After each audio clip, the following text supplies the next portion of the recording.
Armed forces are currently deployed in over 80 countries, including 10,000 troops in Afghanistan.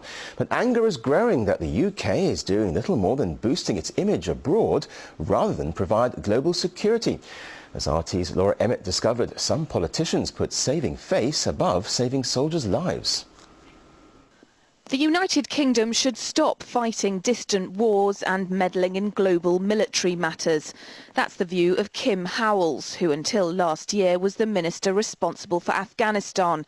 He says the recent succession of deaths there have been a turning point.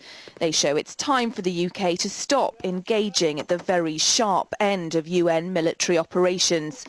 Equally outspoken about the British role in the world's battlefields is the Stop the War coalition. I don't think the role of Britain now should be to tell other countries what to do. In fact, I think it's a very, very dangerous development that we have in recent years about occupations of Afghanistan, occupations of Iraq, talk about failed states and how we have to somehow improve these failed states. Dead soldiers are repatriated at ceremonies in the town of Wootton Bassett in Wiltshire. They've fuelled opposition to sending troops into combat zones. In Afghanistan, more than 10,000 British troops are actively fighting. But it's not just the high-profile conflicts the UK's involved in. British troops are currently deployed in over 80 countries around the world. The human cost of war is felt most keenly in rural areas like this one, where unemployment's high and there's little for young people to do.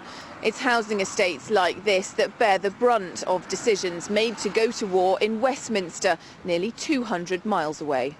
Graham Knight's son, Ben, was one of those who paid the ultimate price in Afghanistan.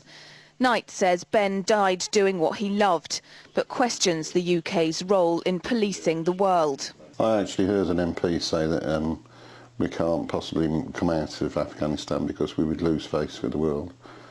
And I said, it's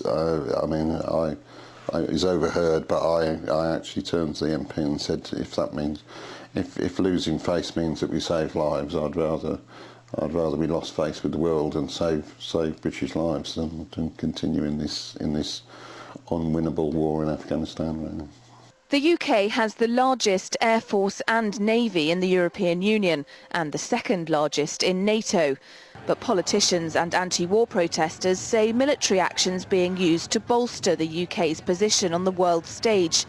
Their influence could be just as significant, but used for good. We could spend the kind of money that is spent on war on really helping some of these countries, which not uncoincidentally are some of the poorest countries in the world. If you look at Afghanistan, it's the third poorest, Somalia is one of the poorest, Yemen's one of the poorest. Now, massive investment in education, in agriculture, in infrastructure, and all these things may not solve all the problems of these countries, but would at least mean that people genuinely had a different attitude to America and Britain. They didn't see it as a country which was bombing them all the time or invading them. They saw it as a country which was helping them. Selling the idea to the British public of withdrawing troops from Afghanistan is relatively easy. Making the case for a diminished British military presence throughout the world might be a much tougher proposition altogether. Laura Emmett, RT, London.